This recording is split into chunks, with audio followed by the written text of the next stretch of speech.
நீங்க வந்து ஊழல் செய்ய விடமாட்டேன். அதாவது முதலமைச்சர் பேசக்கூடிய நிறைய விஷயங்கள் பார்த்தீங்கன்னா, அவரு உண்மையாகவே மக்களுக்கு பேசுறாரா? இல்ல சினிமா வசனத்த பேசுறாரான்னு புரியலைங்க.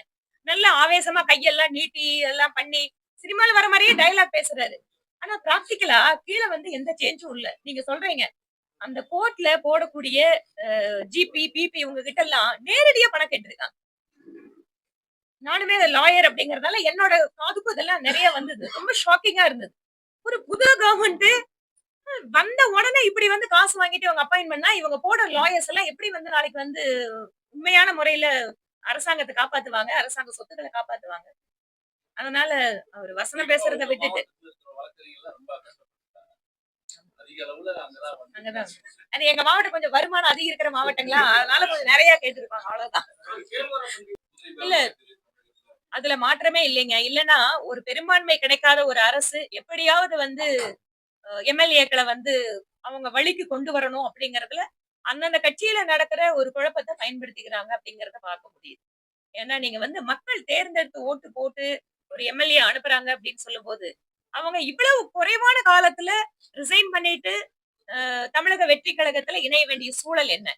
அப்ப ஒன்று இவங்களோட ஆதரவு இல்லாம, இவங்களோட அழுத்தம் இல்லாம இது நடக்கிறதுக்கான வாய்ப்பே கிடையாது.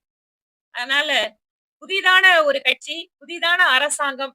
ஆனா குதிரை பேரத்துல ரொம்ப சிறப்பா செயல்படுறது மட்டும் தான் இப்ப பண்ற ஒரே வேலை அவங்க. இல்ல தமிழகத்துல இந்த பெண்களுக்கு எதிரான குற்றங்கள் அப்படிங்கிறது எந்த விதத்திலேயும் திமுக ஆட்சியில இருந்த மாதிரி இப்ப தொடருதே தவிர எந்த மாற்றமும் நடக்கல.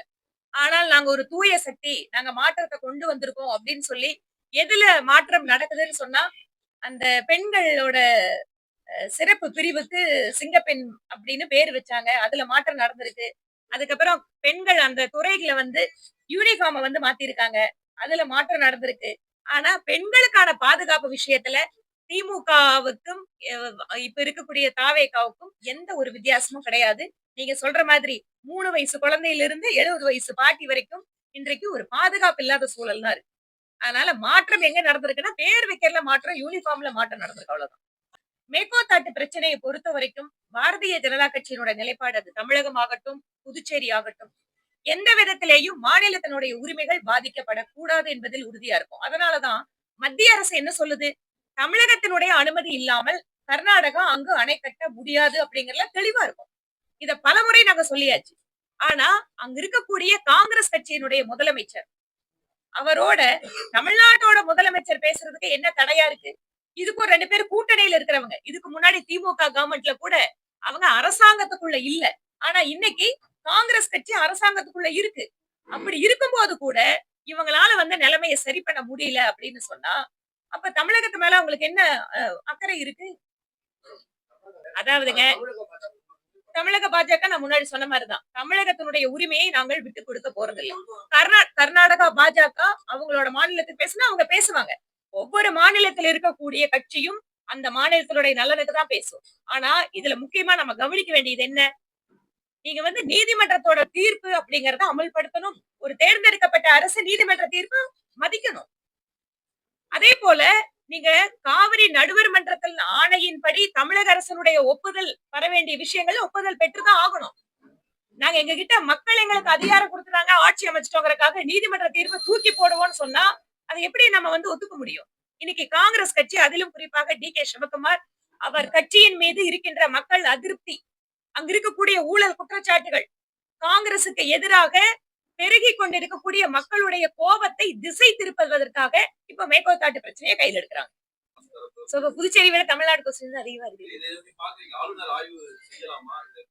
அதாவது ஒரு மாநிலத்தினுடைய ஆளுநர் என்பவருக்கு அரசியலமைப்பு சட்டப்படி சில அதிகாரங்கள், சட்டசபையை கூட்டுவதற்கான ஒரு அந்த அதிகாரம், இது எல்லாமே இருக்கு.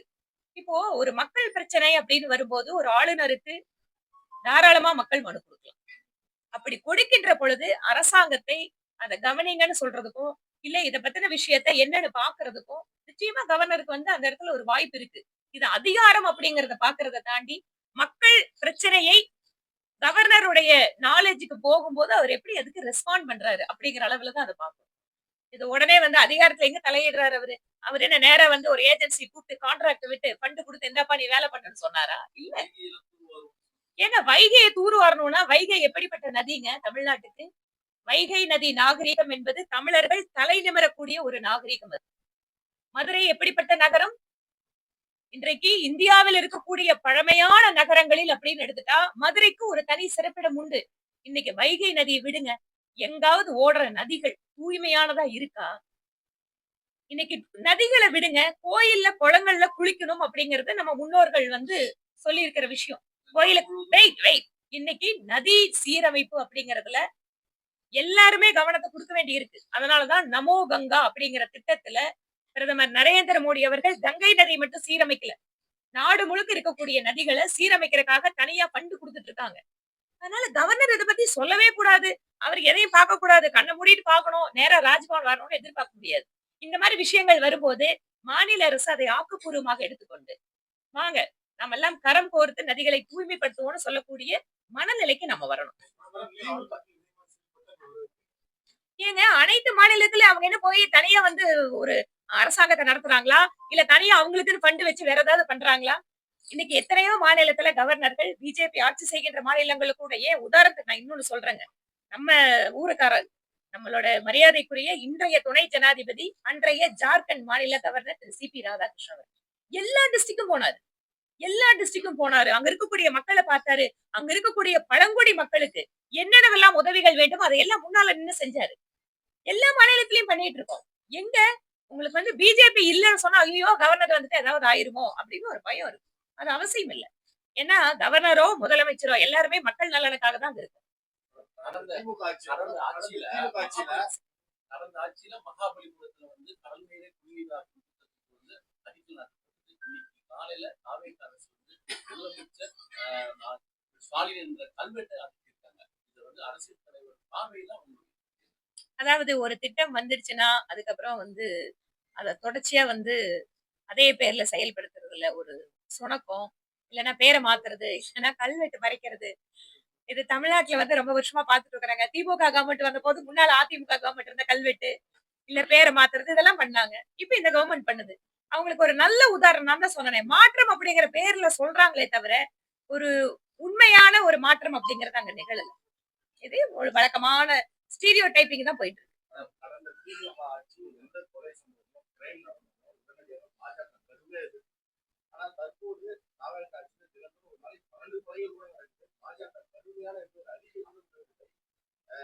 சமூக வலைதளத்துல பாஜகவும் புதுசா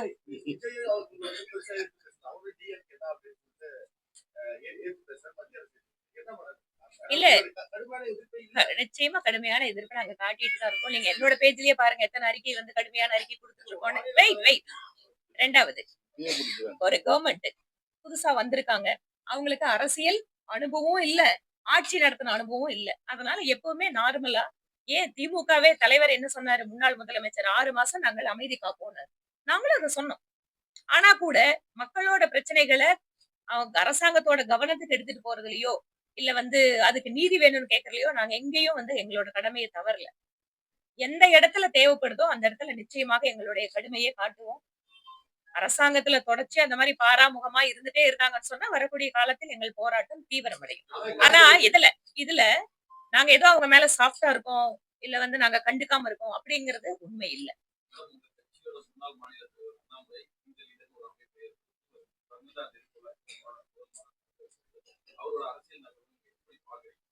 எப்படி பாக்குறது? எங்க கூட இருந்த ஒருத்தர் அவர் தனியா போயிருக்கிறது அதை எப்படி பாக்குறது? ஓகே போயிருக்காரு அவ்வளவுதான்.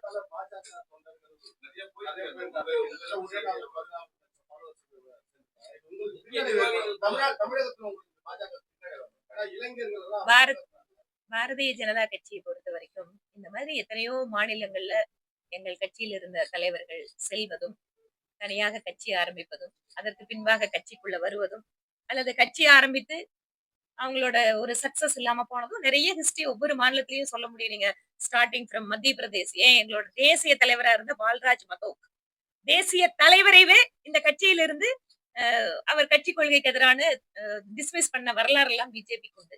இதே போல நீங்க உத்தரப்பிரதேசம் திரு கல்யாண் சிங் அவர்கள், மத்திய பிரதேசம் திருமதி செல்வி உமா பாரதி அவர்கள், குஜராத்ல சங்கர் சிங் வகேலா ஆல் லீடர்ஸ் ஏன் நம்மளுக்கு பக்கத்துல கர்நாடகாவுல திரு எடியூரப்பாஜி அவர்கள் எல்லா ஹிஸ்டரியுமே பாத்தீங்கன்னு சொன்னா பிஜேபி பொறுத்த வரைக்கும் இங்கிருந்து சென்றவர்கள் அப்படின்னு சொன்னா அவங்களோட சக்சஸ் ரேட் அப்படிங்கறத நீங்க பார்த்து தெரிஞ்சுக்கலாம். வெயிட், நான் அதெல்லாம் சொல்ல வரல, நான் உங்களுக்கு முன்னாடி பிரசன்டேஷன் கொடுக்குறேன், just assess it. Okay, right. அதனால பிஜேபிக்கு பாதிப்பா? இவ்வளவு பெரிய உலகத்திலேயே பெரிய ஒரு அரசியல் கட்சி, இந்த அரசியல் கட்சி எப்படி நடத்தணும் அப்படிங்கறது எங்க தலைவர்களுக்கு தெரியும். அதனால தமிழ்நாட்டுல பாரதிய ஜனதா கட்சிக்கு அப்படின்னு சொல்லிட்டு இருக்கக்கூடிய ஆதரவு என்பதும் எங்களோட நிர்வாகிகள் தொண்டர்களுடைய உற்சாகம் அப்படிங்கறதும் எங்கேயும் குறையில. அவர்கிட்ட போயிருக்கிறவங்க நிச்சயமா போயிருக்கிறதா இல்லைன்னு எல்லாம் மறுக்கல, போயிருக்காங்க. பட் அது எவ்வளவு நாள் இருக்க போறாங்க, எப்படி இவங்க செயல்பட போறாங்க அப்படிங்கறத காலம் தான் சொல்லும். பயிர்க்கடன் தள்ளுபடி பண்றது விவசாயிகள் கொடுத்த தமிழ்நாட்டுல சொல்றீங்களா? ஆமா, நீங்க வந்து பயிர்க்கடன் முழுமையா தள்ளுபடி பண்ணணும் தானே தேர்தல் பிரச்சாரத்துல சொன்னாங்க, தேர்தல் அறிக்கையில சொன்னாங்க. வந்ததுக்கு அப்புறம் பார்த்தா அப்படியே உள்டாவா மாறிடும். சோ கொடுத்த வாக்குறுதிகள் கூட அவங்க நிறைவேற்றுறதுக்கு வந்து தயாரா இல்ல. அவர் முதல் நாளே கை தூக்கிட்டாரு, கஜானா காலி, எங்கிட்ட எல்லாம் எதிர்பார்க்காதீங்க. ஆனா ஒரு அரசியல் கட்சி வாக்குறுதி கொடுக்கும்போது கஜானா காலியா இருக்குதா, இருக்கிற ஸ்டேட்டஸ் என்ன, இதையெல்லாம் பார்த்துட்டு வாக்குறுதி கொடுக்கணும் அப்படிங்கறத நீதிமன்றமே சொல்லுது. இதைத்தான் பிரதமர் மோடி அவர்கள் கூட பல்வேறு முறை சொல்லியிருக்காரு. உங்க ஸ்டேட்டோட பினான்ஸ் சிச்சுவேஷனை பார்த்துட்டு அதுக்கப்புறம் மக்களுக்கு வாக்குறுதி கொடுங்க. ஆனா ஒரு வாக்குறுதி கொடுத்திருக்காரு, மக்களும் தமிழ்நாட்டு மக்கள் நம்பி இருக்காங்க. பாப்போம். சர்வதேச அளவுல வந்து கச்சா எண்ணெயோட விலை வந்து குறைஞ்சிட்டு வருது. ஆனா வந்து இங்க பெட்ரோல் டீசல் மதிப்பு குறையுது.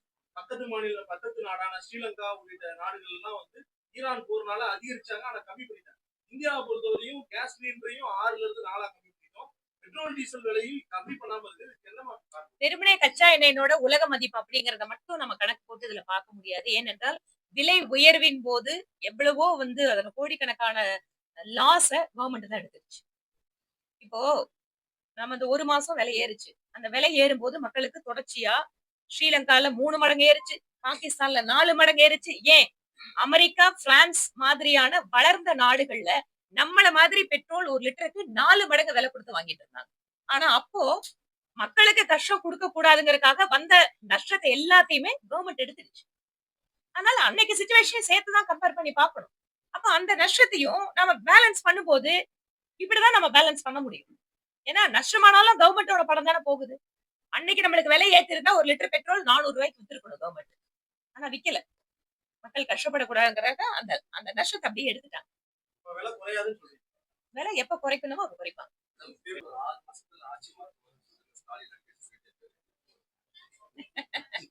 பாக்கலாம், அவங்க என்ன ஆட்சி மாற்றத்தை கொண்டு வர போறாங்கன்னு பாப்போம். நன்றிங்க. எல்லாமே சொல்றாங்க. பாண்டிச்சேரி மகளிர் அணி கடந்த சில நாட்களாக அவங்களுக்குள்ள 2 பிரிவா இருக்கு, 2 பிரச்சனை இருக்கு. அது குறிப்பா ஒரு வேலை வந்து சஸ்பெண்ட் பண்ணியிருக்காங்க. அவங்க ஆடியோ, அதாவது மாநில தலைவர், முன்னாள் சபாநாயகர் ஏமர் சொல்லுவோம், இவங்களை பத்தி 6 பேச ஆடியோ வெளியிட்டு தவறான முறையில அந்த ஆடியோ வருது. என்னதான் பிரச்சனை உங்க மகளிர்? எங்க மகளிர் அணியில் இவ்வளவு பிரச்சனை இல்லைன்னு இப்பதாங்க தெரியும். நான் எப்ப கேட்டாலும் வேலையெல்லாம் செஞ்சுட்டு இருக்கேன்னு சொல்றாங்க. ஒரே ஆள் மட்டும்தான் அவங்களுடைய செயல்பாடு சரியில்லாதனால கட்சியை விட்டு நீக்கி வச்சுக்கிறோம். அது ஒருத்தவங்க 2 பேர் இங்க இருக்கிறவங்க யாரோ ஆதரிக்கிறாங்க பொழுது, அதனால அவங்க உள்ள வராங்க. கட்சியை விட்டு அவங்களை நீக்கிட்டோம். அவங்களுடைய செயல்பாடு சரியில்லை, அவங்க மேல கஞ்சா சில கேஸ் இருக்கிற மாதிரி உள்ள அனுமதி கூடாதுனாங்க. அவங்களை நீக்கிறதுனால அவங்க எமோஷனலா எல்லாரையும் இழுத்து பேசிக்கிறாங்க. அதுக்கு ஆதரவா இருக்கிறவங்களையும் சேர்த்து நாங்க நடவடிக்கை எடுப்போம். இது சம்பந்தமா நிச்சயமா மாநில தலைவர் பாப்பா. மகளிர் எல்லாம் ஒன்னாதான் இருக்கு. இது மகளிருக்கு அப்பாற்பட்ட அந்த அம்மா, மகளிர் கிடையாது. சரிங்க, கட்சியில சேரும்போது சில சமயம் போஸ்டிங் அது கொடுக்குறோம். முதல்ல வந்தாங்க, தப்புன்னு உடனே நீக்கிட்டோம், தப்பு செஞ்சா நடவடிக்கை எடுத்துட்டோம். எடுத்துட்டோம்.